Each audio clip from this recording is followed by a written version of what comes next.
All right, I'm going to teach you how to do a load calculation for a single family dwelling. I'm not going to add all the code references in right now because it's going to take too much time. If you guys want to learn more about the code references, leave them in the comments and I'll make more videos.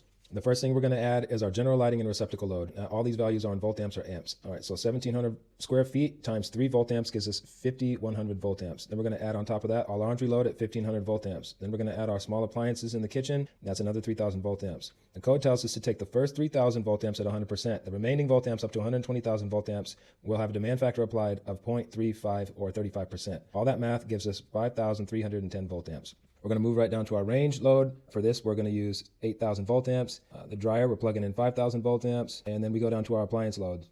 Now, if I had 4 more appliances here, I would add another demand factor of 75%, but here we only have 3. So the first one is our hot water heater, 7,200 volt amps, dishwasher at a half a horsepower, 1,170 volt amps, a garbage disposal, 3/4 horsepower. That adds up to 10,032 volt amps. The next section here is our non-coincidental loads, or our heating and cooling loads. And here, all the heating loads add up to 28,800 volt amps. The last thing we're going to calculate is the largest motor, and that happens to be our dishwasher. And we need to take 25% of our largest motor, and that gets us 404 volt amps.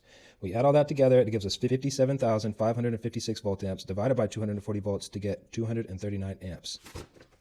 If you want to know where I got all that from, dig around Article 220.